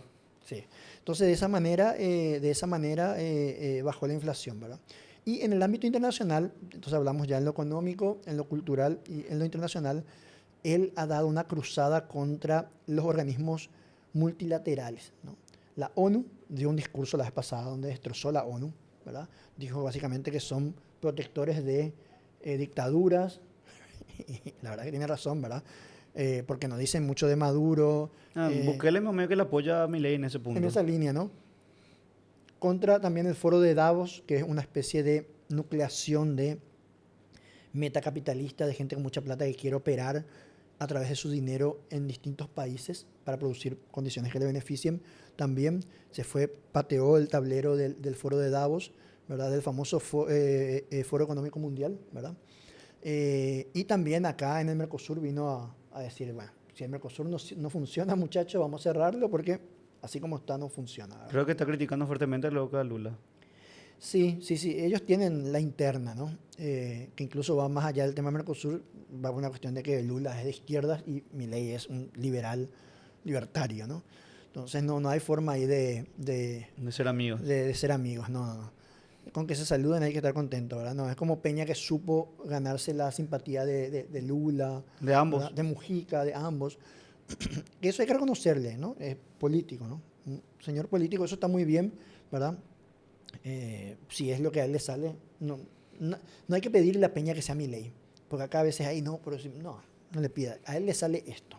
Y también Paraguay está en una situación que no tenemos, puedes corregirme también, yo lo veo que Paraguay está en un medio de todos los países grandes, que es Argentina y Brasil. Sí, Le conviene estar bien con los dos porque por los totalmente. dos tipo, tiene grandes mercados, se atraviesa mercadería por los dos, Sí, entonces puede conseguir un cierto poder de alguna forma. Entonces creo que si Paraguay juega bien sus cartas en los próximos décadas, se puede volver una Suiza que dependen sí, de él para todo el tema de transporte, para todo el tema de impuestos, si mete tema bancario también. ojalá que O me trate más sea, bancario. puede realmente ser algo importante. También tenemos toda la parte eléctrica, Sí, pero creo que obviamente hoy somos chicos por el volumen de mercado que tenemos, por el volumen de dinero en consecuencia del mercado que tenemos. nuestra Y no nos productividad es podemos baja, hacer locos. Tenemos que jugar estratégicamente, totalmente. agradarle a los dos Sí, para que eso nos permita cada vez subir más, subir más, subir más. Y en un momento tal vez como Suiza, que es, sabes que ahora yo mando porque la tengo bien armada claro, y no me meto nomás. podés decidir después ya con quién jugás, ¿verdad? Exacto. Entonces, básicamente eso, Milei sigue con su cruzada. Mira que parece que pasaron 10 años, ¿verdad? Pero un año recién pasó de su gobierno, ¿no? Sí, no, parece que ese tema de Milei ¿Verdad? es Pero lo, antiguo. lo que pasa es que Se habla mucho. Milei ha sido comunicacionalmente un presidente y un candidato muy formidable porque Milei era un profesor universitario De la y, UBA, creo. sí, y le llevaba a los candidatos políticos a su terreno y conceptualmente nadie le ganaba. Como tenía muy claro todo, ¿verdad? Y porque además también la izquierda, yo creo que la izquierda en Argentina llegó a un máximo de corrupción que posiblemente nos puede hacer recordar a la Unión Soviética en la década de los 70, los 80, ¿verdad? O sea, porque ya era demasiado rampante y alevosa y paladina y pública la corrupción. Ya era tipo, te estás dando cuenta que te roban, pero igual, ¿verdad? O sea, pero era pan y circo, ¿verdad? Entonces los políticos de izquierdas, peronistas, kirchneristas, la cámpora, toda esa mezcla, hay una runfla ahí que es una mezcla de cosas, ¿verdad? Porque ahí tenés trotskistas, marxistas, leninistas, peronistas de derecha y peronistas de izquierda, hay una cosa extraña ahí, ¿no? Justicialistas, radicales, todo. Bueno, se aburguesaron, no tenían músculo para debatir con él y él les barrió en redes sociales y en programas de televisión les barrió y la popularidad creció tanto que convenció a la gente, ¿verdad? Increíble, es extraordinario ver hay videos de gente borracha en Argentina hablando de inflación y tienen todo claro, ¿verdad? Y voy a decir, pero esto se lee en los libros, ¿verdad? Entonces, básicamente, conceptualmente ganó la batalla y de ahí hacer el paso a la política, bueno, fue mucho más sencillo, ¿verdad? ¿Y cumplió mucho tema eso de eliminar los ministerios o fusionarlos o no? Sí, sí, sí, sí. Tumbó varios ministerios, especialmente los ministerios que eran más de índole progresista, el famoso ministerio, por ejemplo, allá no se llama Ministerio de la Mujer solamente, sino que es Ministerio de la Mujer y las diversidades, Ministerio de Género y las Diversidades. Ah, así es que existía Así ese se ministerio llama, ya. sí. Y ese lo tumbó. Primero lo redujo a secretaría y después lo eliminó totalmente. Que obviamente tenía muchísimos militantes ahí Sí, adentro ¿no? y muchísima masa de funcionarios públicos. También el famoso INADI, que era un instituto que perseguía la discriminación. Entonces era una especie de ministerio que te enseñaba a hablar bien. O sea, si vos eras mal Hablar hablado, políticamente correcto. claro, hablar políticamente correcto. Si vos eras mal hablado, pum, denuncian al INADI y tenías un proceso judicial, ¿verdad? O sea, que obviamente, ¿no? A veces se confunde mucho ser políticamente incorrecto con ser mal educado, ¿no?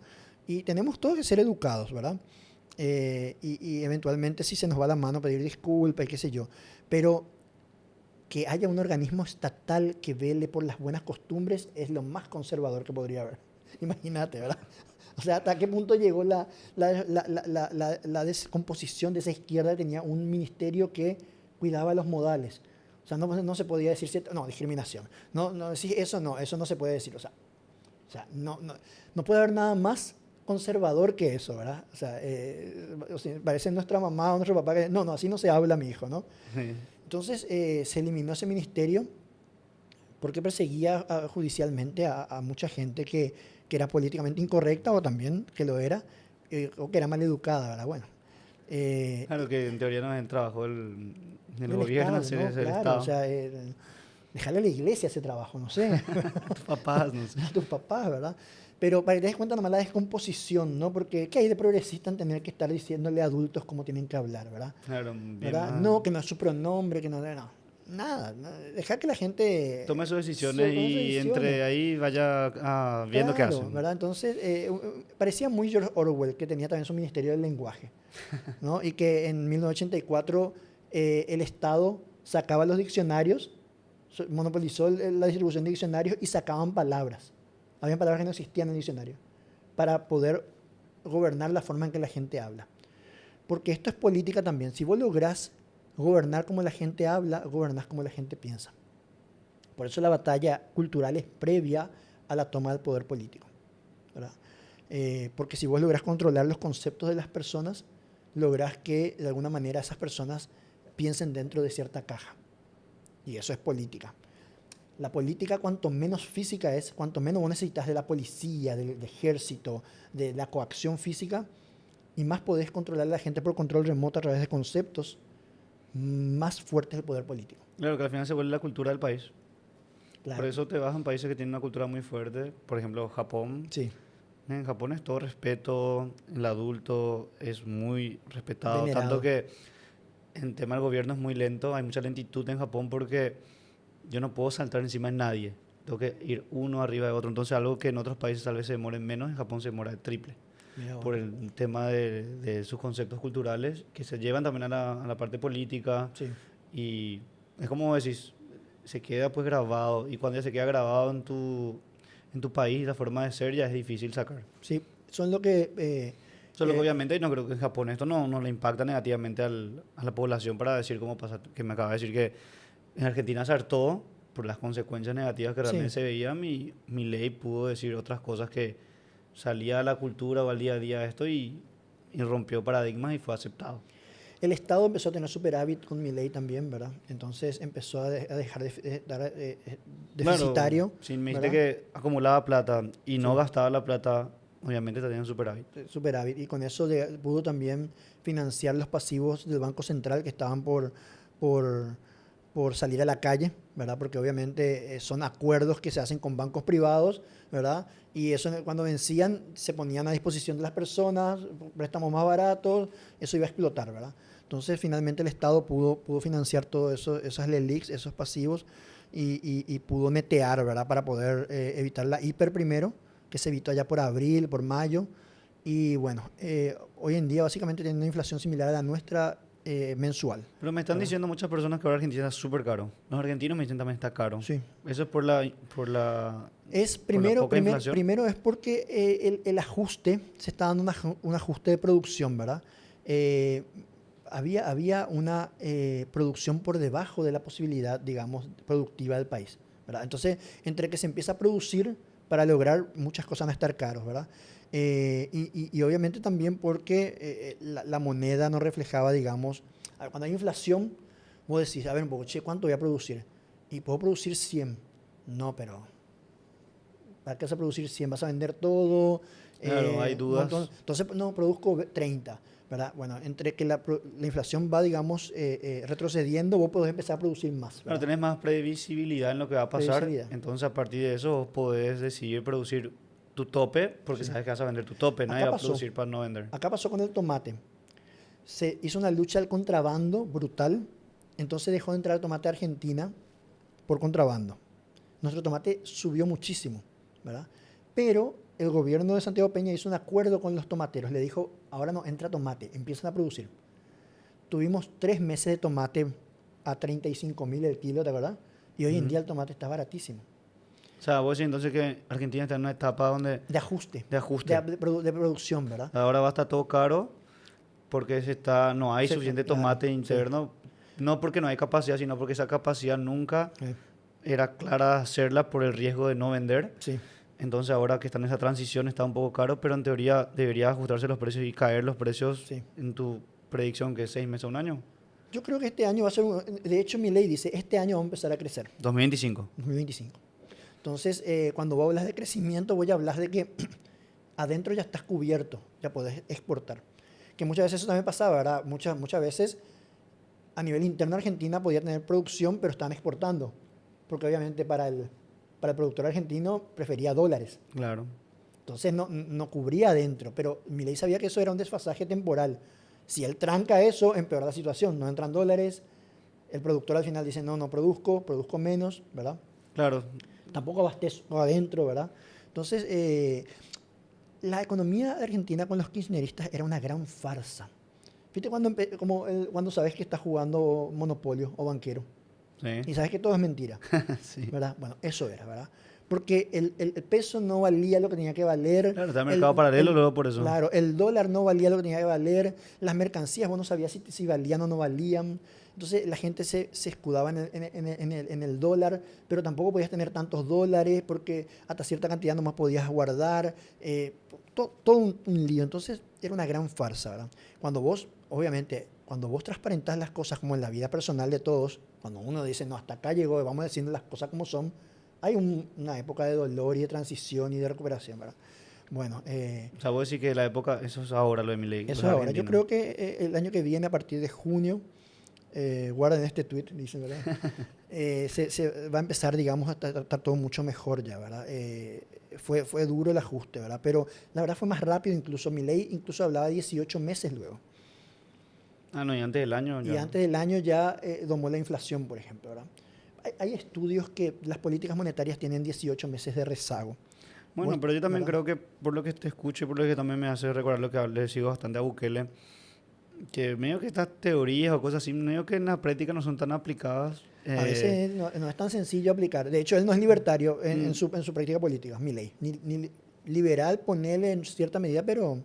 Porque, por ejemplo, Bukele decía que cuando él hablaba con los de la ONU, temas internacionales, le decían no, que no puede cortar, porque él lo que Bukele se le marca fuertemente ahora es que él con refuerzo de la policía y la militar sacó todo el tema de las maras, todo el tema de la corrupción fuerte en las calles, el peligro de las muertes, pero que le decían ellos que la gente extranjera de la ONU, de varios de estos lugares, decían que él no podía erradicar la criminalidad de una porque esa gente que es criminal gasta, tipo tiene plata, gasta, compra pañales, compra cosas, y si él corta de una, la mitad de la economía va a caer.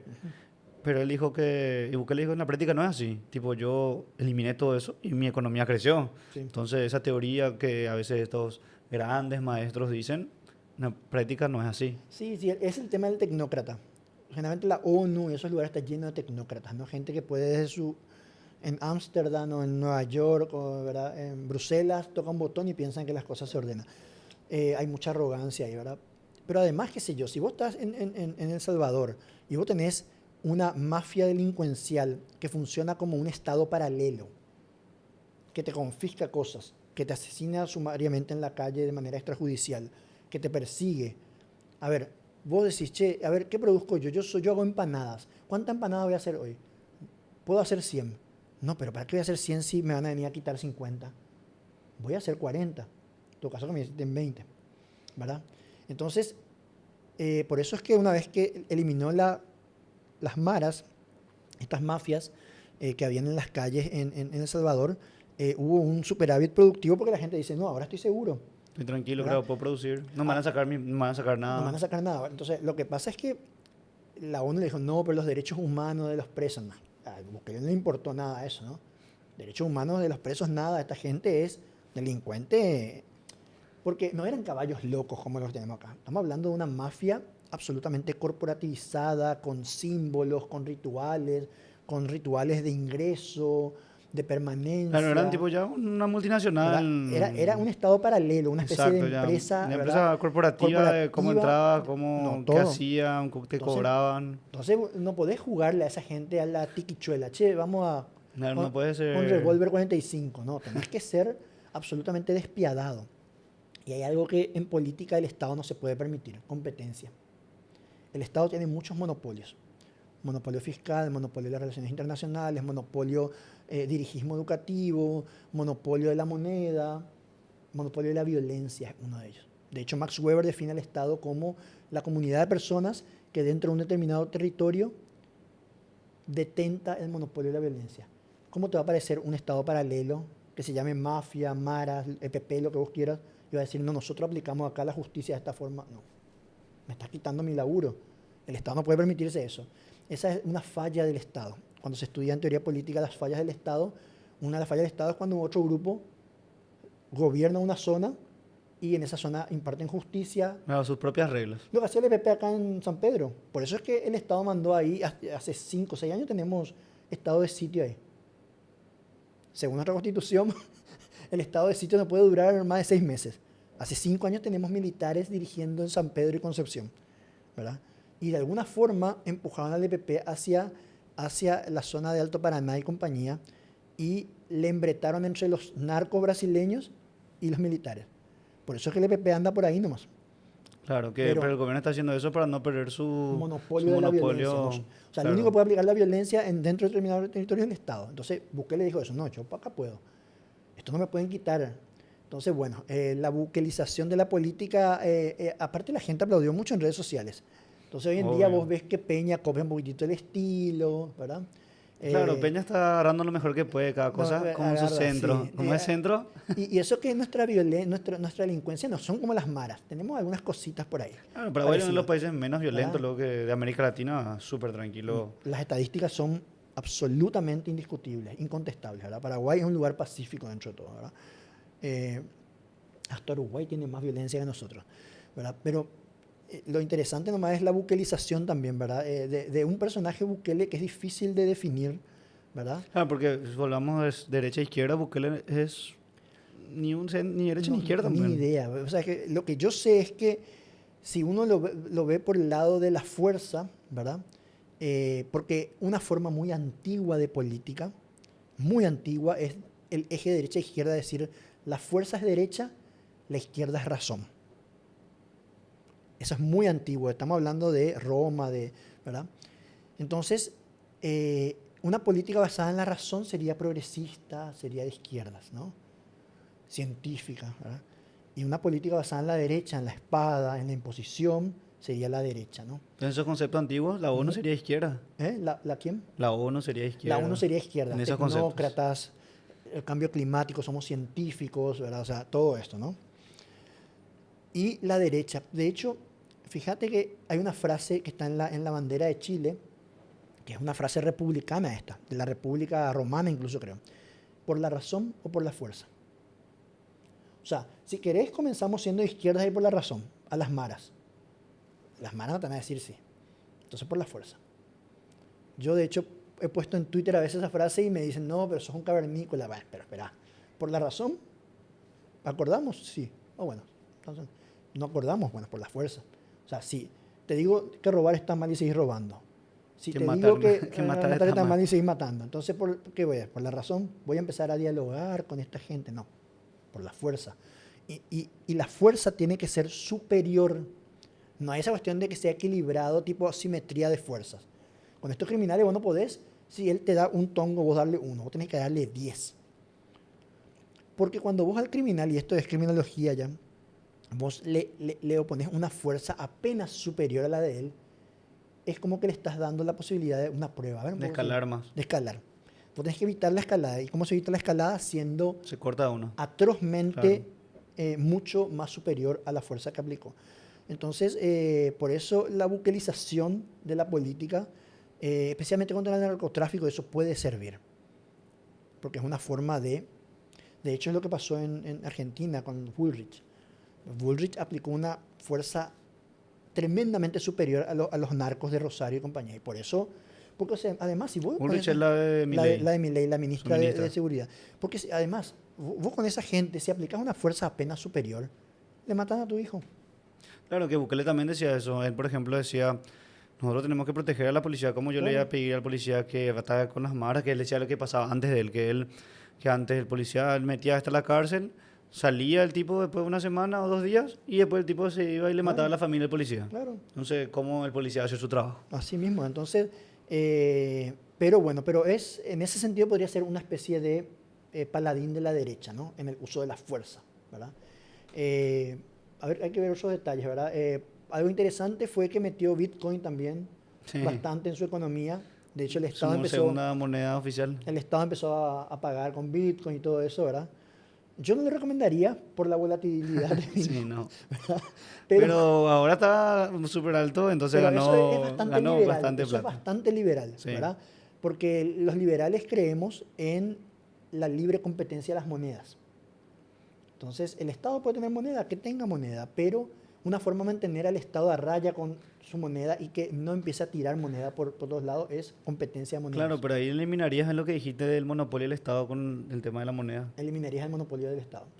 Y de hecho, bueno, los liberales procuran que el Estado no tenga tantos monopolios, ¿verdad? De hecho, el Estado liberal óptimo es el de 1689, era policía, gendarme, jueces y legisladores. Y John Locke, el padre del liberalismo clásico, decía que los legisladores tenían que reunirse 2 veces al año nomás, no cada semana. Porque John Locke decía, es peligroso que se reúnan porque van a hacer muchas leyes. Y hay una frase de Locke que es, muchas leyes, mal gobierno. Hiperinflación legal. Entonces, cuando uno lee el segundo Tratado de Gobierno Civil de John Locke, él dice, y lo dice encima de manera muy simpática, dice, van a empezar a hacer tonterías, se van a reunir para hacer tonterías. Y cuando ustedes y yo empezamos a ver las sesiones de nuestro Congreso, que se reúnen una vez a la semana, nos damos cuenta de que hacen tonterías. El día de la mandarina, el día de la yerba mate, todo eso es plata.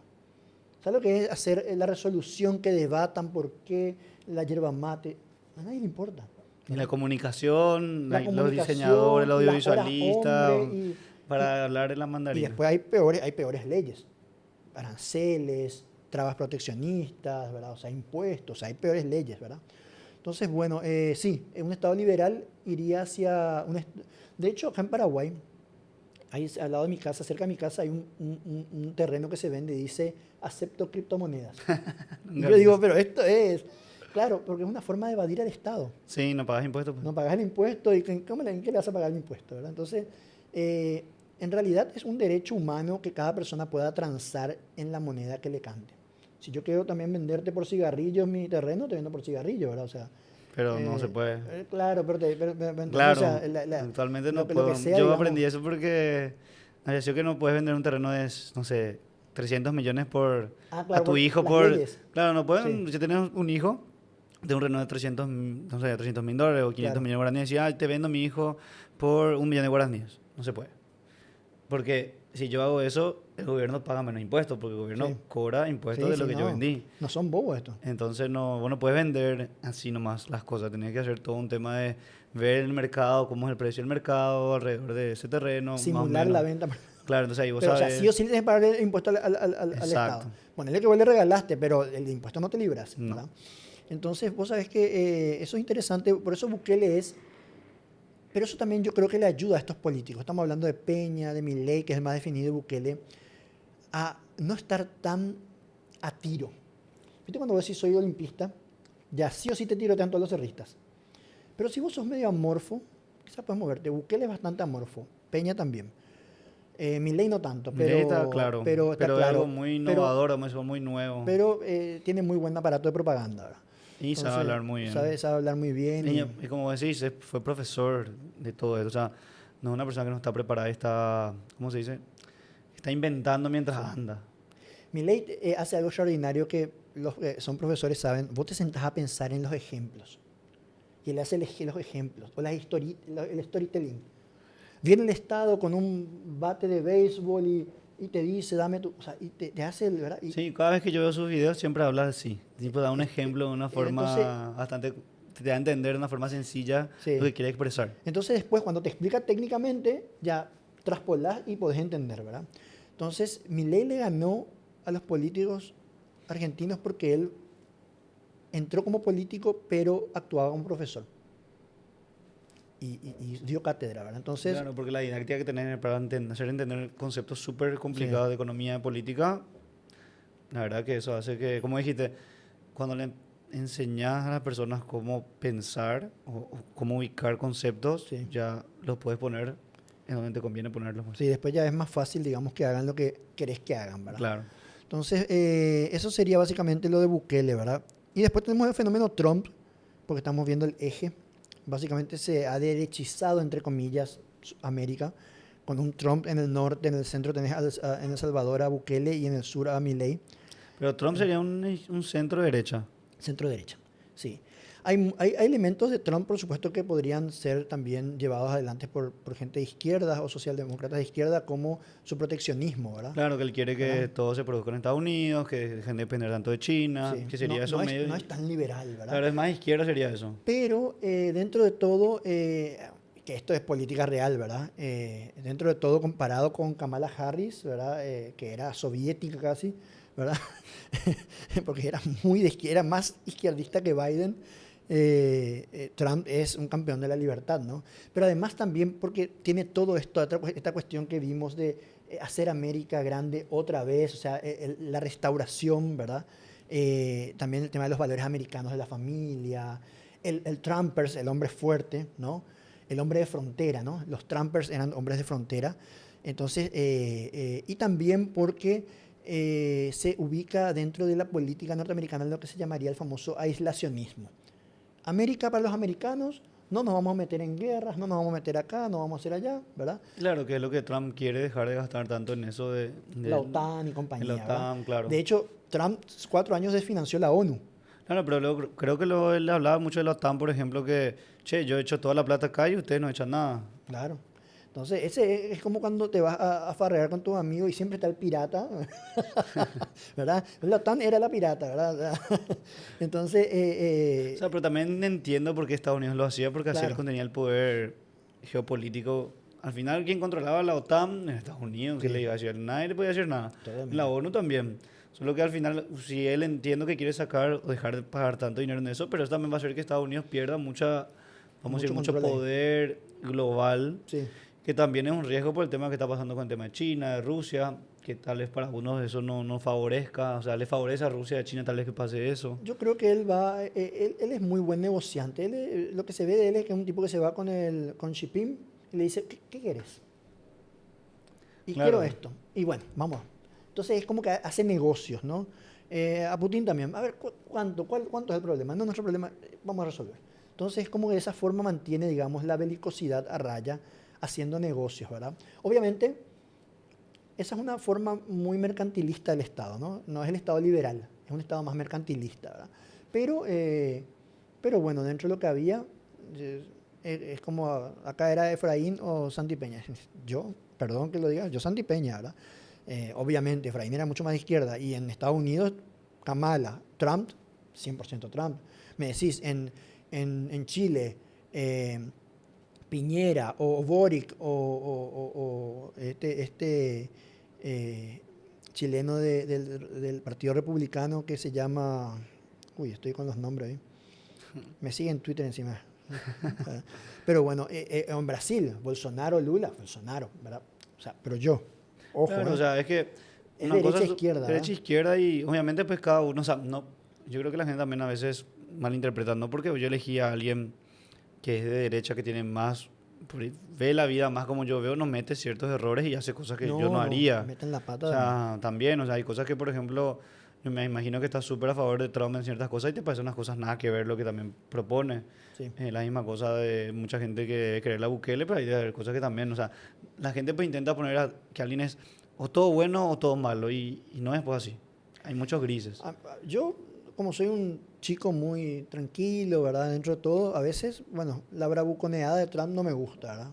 Pero también entiendo la función de eso, ¿no? De romper un poco el hielo de la corrección política y de que a veces las cosas no se dicen a la cara como, ¿verdad? Porque eso también trajo el centrismo. El centrismo era muy políticamente correcto. Claro, porque Nunca tiene que malas estar bien con todo, pues. palabras, claro, nunca malas palabras, nunca calificativos, siempre hablando de lo técnico, que es mucho más fácil hablar de cifras, ¿no? El 2%, ¿no? No decir no ladrones de mierda, que es el estilo más de la derecha o de, ¿verdad? Cristina Kirchner, que era una izquierda, ella era una deslenguada de primera, o sea, grosera, mal hablada, ¿verdad? Siempre adjetivos calificativos, ¿verdad? Gorila, ¿verdad? Todo eso. Pero digo nomás que el centrismo en ese sentido, por eso no se está pudiendo renovar. Eh, Santiago Peña es un último de los unicornios en ese sentido del centrismo, ¿verdad? Porque el mundo parece que va hacia cierta polarización, ¿verdad? Sí. La Giorgia Meloni, Abascal en España, ¿verdad? Johannes Kaiser ahora en Chile, que es el hermano de Axel Kaiser que fundó el Partido Libertario, Nacional Libertario, ¿verdad? Entonces, en Uruguay el centrismo no le ayudó a la calle Pou, que se diluyó, se disolvió en sí mismo y le ganó el Frente Amplio, que es la izquierda radical allá. Pero Uruguay tiene una tradición socialdemócrata, posiblemente no va a ser muy radical, ¿verdad? Que como Colombia ganó ¿Verdad? en sí la izquierda, pero tampoco pasaron Claro, ningún... O Perú, ya veo que Perú ganó la izquierda, sí. pero tampoco pasó una cosa que se volvió una Venezuela o algo No, así. no. Eh, Entonces, hay países que, acá lo que es importante es que tiene que haber cosas que no dependan del político. Banco Central, por ejemplo. que en Paraguay tenemos ¿Verdad? eso. ¿Verdad? Acá depende bastante mucho del político. Por suerte no tanto, en O Argentina sea, es en peor, Paraguay está bastante mejor, separado. bastante separado, ¿verdad? Además, me gusta mucho ¿Verdad? que la gente que está en el Banco Central son Son preparados. mucho más técnicos, Y ¿verdad? afuera, tipo, son de Harvard, de Sí, universidades. de Chicago, de universidades serias. Y ciertas cosas no tienen que depender del político, porque si no estamos fritos, ¿verdad? La Entonces, economía no es muy estable por el Banco Central luego. sí, O sea, tenemos 30 años de Banco Central fuera de las garras del poder político y esa es nuestra ventaja, ¿verdad? Con relación a... Porque si nuestro Banco Central financiaba el Tesoro, estábamos hundidos. Y a nosotros la pobreza nos golpearía diferente que a Argentina. Porque no es lo mismo que Argentina tuvo 100 años de riqueza, entonces generaron infraestructura, generaron rutas, generaron un montón de cosas que te sirven mucho tiempo, ¿verdad? ¿Verdad? Nosotros no. A nosotros nos pega la pobreza ahora y en 10 años nos africaniza, ¿verdad? Porque no tenemos infraestructura. Vos en Argentina podés irte y hay zonas que parecen Europa. Pero todo eso, sí. todo eso es riqueza Y sí, de acumulada. los años 20, luego la mayoría de cosas que vos te vas a tomar foto en Buenos Aires son todo que se hizo en los años 20, Sí, 30, todas sí. esas cosas hermosas que ves. Y hay calles que ya tienen 100 años, ¿verdad? Que hay que reparchar, pero que la calle en sí se hizo hace 100 años. Sí, Entonces, sí, Buenos Aires competía por la ciudad, la top ciudad con Nueva York en esas épocas. sí, entonces, por eso es importante que hay cosas que los políticos no tienen que poder manipular, no porque sean malos ni porque sean buenos, sino porque son humanos. Y los incentivos dentro de la política suelen ser perversos. Es muy difícil a veces abstenerse de ni siquiera robar, sino de fallar. Preguntas, ¿qué es lo que vos escuchás generalmente que la gente dice pero que está mal en el día a día? ¿Qué te gustaría que realmente se corrija o querés decirle, mira, eso es un concepto que tenés equivocado? Acá en Paraguay, Sí, en tu día a día. yo creo que hay un problema conceptual con la corrupción. La gente cuando vos le preguntas cuál es el problema mayor que tiene Paraguay, dice que es la corrupción. Entonces, la siguiente pregunta es, ¿qué es la corrupción? Y no saben. Te dicen, lo primero que te dicen es robar. Ok, pero a ver, entonces la corrupción del Estado es lo mismo que un asaltante en la calle, un motochorro. No es lo mismo, ¿no? De hecho, la corrupción estatal es mucho peor que el caballo loco que te asalta en la calle, ¿verdad? Entonces, la corrupción como fenómeno tiene que ser entendido para poder resolverlo. Entonces, la gente, por ejemplo, piensa que luchar contra la corrupción es salir a decir por qué la hija de fulano de tal está en el Estado y que eso es luchar contra la corrupción. Cuando en realidad esa es una reacción absolutamente insípida que no tiene ningún tipo de valor real para luchar contra la corrupción, que la corrupción es un problema sistémico. ¿Qué quiere decir que es sistémico? Que se basa en la teoría de los sistemas. La corrupción es una arquitectura institucional paralela a la formal. Son instituciones informales dentro de instituciones formales. Ejemplo, vos te vas a la municipalidad a pagar tu impuesto y de pronto te das cuenta que allá un muchacho abrió una caja y él no me abrió y él está cobrando él. Eso es una arquitectura institucional paralela, porque vos tenés el caminito formal por acá y allá se abrió un caminito informal. El problema es que al ser sistémica la corrupción genera lo siguiente. Todos habrán escuchado el famoso dicho sarna con gusto no pica, ¿verdad? Porque muchas veces la sarna no se cura, porque pica y porque te rascas. Entonces genera un efecto de retroalimentación que hace que permanezca el problema. Esto es lo que en psicología se llama mecanismos funcionales. Muchas veces personas no se curan de sus problemas psicológicos porque la enfermedad se hace funcional con otras cosas en su vida. Entonces es más difícil sacar, ¿verdad? Esto es lo que vemos famoso en las películas extraterrestres, cuando el extraterrestre entró en tu sistema y ya vive dentro de vos, y si le sacas, matas. Ya. ¿Verdad? Okay. Entonces, la corrupción es un fenómeno sistémico. Y para reparar los sistemas de corrupción es como reparar las cañerías en tu casa. Digamos que en tu casa vos tenés cañerías que gotean en diferentes lugares. Entonces tenés que ir a ver dónde está la gotera, ir arreglando de a poquito. Si vos pensás que por echarle no sé, a alguien que vive contigo vas a resolver el problema de la corrupción, va a seguir goteando, porque el sistema está dañado. ¿Y cómo le dirías a la población o qué aconsejarías para que podamos combatir ese sistema de corrupción? Primero entender que quemar todo no es la solución, porque esa pues es la cuestión. Quememos todo el Congreso. Eso es lo que salen a decir. No vas a resolver. De hecho, Payo Cuba salió a decir, no voy a quemar el Congreso, voy a fusilarle a todos los corruptos una noche. Y yo le respondí con un artículo, yo le dije, bueno, pero si le quemas a todos le matas a todos los corruptos una noche, ¿quiénes quedan a la mañana siguiente? Los asesinos. Si ya era difícil hacer un país de bien con corruptos, imagínate lo difícil que va a ser hacer un país de bien con asesinos. Entonces, no es la solución quemar todo. La solución es hacer reformas graduales, puntuales sobre ciertos aspectos que arreglen las goteras de todo el mecanismo. Pero nosotros, la población que vamos a decir, ya estamos en el día a día, ¿qué podríamos hacer para ayudar? Mira, y la primera es Pero al final la gente quiere formarse. saber eso, quiere saber cómo yo puedo ayudar a que mi país sea mejor.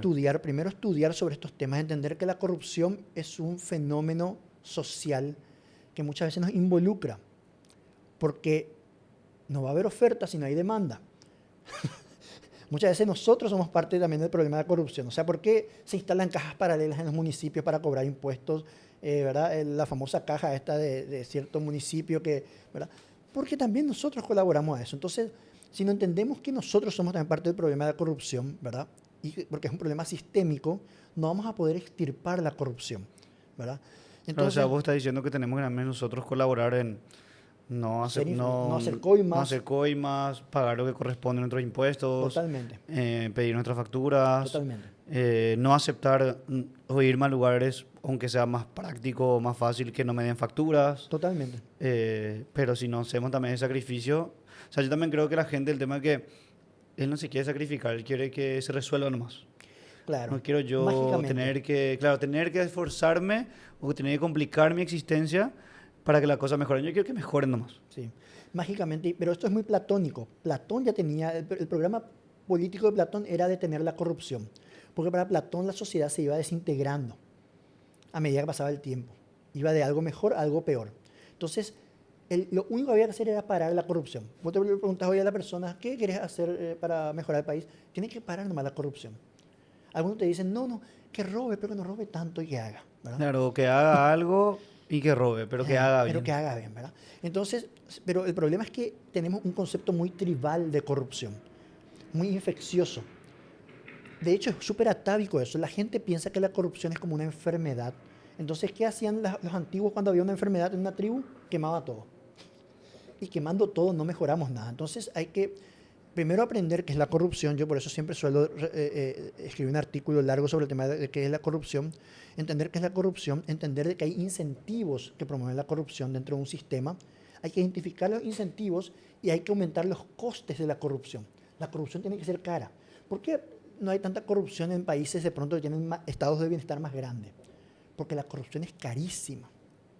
O sea, te pillan y vas preso, pero de por vida. O sea, ese tipo de cosas, ¿verdad? Entonces, Bueno, que por ejemplo ahora Perú me estoy dando cuenta que cuando se le pilla a alguien, y en Brasil también, de sí. corrupto, cárcel full. Pero además es cara la corrupción porque para poder hacer corrupción no basta una sola lapicera. En una empresa, por ejemplo, para que se autorice una compra, ¿cuántos tienen que firmar? Y 2, 3, 4 firmantes de cheque, 2, 3 autorizadores por sistema. ¿Verdad? Bueno, eso hace que la corrupción sea más cara. Por lo tanto, Claro. el pedazo de la torta que le va a quedar a cada uno va a ser muy chico. Entonces Ah, voy a decir, ¿para qué me llaman? exacto, tenemos que juntar entre muchos para poder decir, hagamos esto. Y cuando te juntas entre mucho, ¿qué pasa con la corrupción? Y Es más fácil que se destape. más fácil que Alguien va a estape, cantar. gano menos, entre más socios tenga, gano Entonces, menos. no. Y me puede meter a la cárcel. Entonces, te das cuenta que es un problema económico también. Tenemos que lograr que la corrupción sea cara. claro, claro que en el sentido de que realmente se piense mucho más si vas Sí. vamos a decir, a hacer ese tipo de cosas, porque las consecuencias son peores, porque la forma de hacerlo es mucho más complejo. Sí. Porque hay auditorías, porque hay un montón de cosas, certificaciones. Entonces, es muy importante y entender eso. Yo creo que la gente no entiende qué es la corrupción, lo ve de una forma muy tribal, muy básica. Muy que no Eh, depende de ellos, muy del otro. El problema es el otro, Claro. ¿no? El enfermo es el otro. Y no se da cuenta incluso que es parte también del mecanismo, ¿verdad? Claro. Entonces, ¿qué es la corrupción? Yo creo que sería un tema súper importante. De hecho, yo quería escribir un libro sobre eso. Me ganó nomás otro tema porque estoy escribiendo sobre otra cosa ahora. Pero voy a escribir un libro sobre qué es la corrupción porque yo creo que la gente no entiende. Y creo que es bueno que hayas dejado claro que realmente si todos nos metemos en realmente cumplir lo que corresponde, aunque no nos gusta, aunque no sea lo más cómodo, aunque sea lo que hay que hacer, y eso es no ayudar a la corrupción, eso es dar un grano de arena por tu país Sí. y dejar tan solo de darle, la corrupción hay que eliminar, pero es con los políticos y no conmigo. Claro, la gente no se da cuenta que la democracia es un espejo esperpéntico que muestra aumentadas nuestras propias debilidades. O sea, los chaqueñitos, los, cierto tipo de diputados, senadores que son absolutamente lamentables, ¿verdad? En realidad son parte de nosotros, Un reflejo un nuestro. reflejo nuestro, ¿verdad? Entonces, cuando nosotros vayamos cambiando, por masa crítica vamos a ir mejorando también nuestras elecciones, ¿verdad? La democracia es imperfecta, pero bueno, por el momento hay que conformarse con eso, es lo mejor que hay dentro de todo, porque eh, no han funcionado otros sistemas de gobierno, así que hay que avanzar hacia tomar decisiones un poco más informadas. Sí, va a implicar estudiar y sí hay que estudiar un poco. Hoy en día es más fácil informarse. Vos ves un video y ya sabes que es economía planificada, no planificada. Claro, yo creo que O sea, también por este programa también creé este programa, creo que la idea también es enseñar a otros con los medios más prácticos y lo que más se usa como son los videos, los TikTok, Reels, lo que vos quieras, que le llega más fácil ahora a nuestra juventud, hasta los adultos, hay mucha gente que tiene sí. 50, 60 años que también ve TikTok, Reels, todo. Y una forma, un medio, un canal que te ayuda tanto lo bueno como lo malo. Entonces creo que la gente buena que realmente quiere ayudar a la gente a que entienda más, a que aprenda, a que pueda tomar mejores decisiones. Por eso decidí también hacer este canal. Al final lo que no nos cuentan es para que escuchen, aprendan, entiendan de lo que no nos dicen ahí en el día a día. Y este es el espacio que yo creé para eso. Y Súper valioso es, súper valioso. Y que se hablen estas cosas. Y bueno, algo siempre queda, ¿verdad? Porque a veces escuchás a lo mejor 40 minutos, pero 2, 3 conceptos y ya hay un avance. claro, se avanza a poquitos. Buenísimo, actor. Yo te agradezco en serio. Muchísimas Diego. gracias. Muchas gracias. Y le agradezco a todos Realmente ojalá les haya servido para entender ciertos conceptos. Y para cualquier cosa dejamos en la arroba todo el tema de Héctor para que le sigan, le pregunten. Pues creo que él es súper abierto a que le pregunten cualquier cosa y les va a responder. Entonces, muchísimas gracias por hoy. Un abrazo.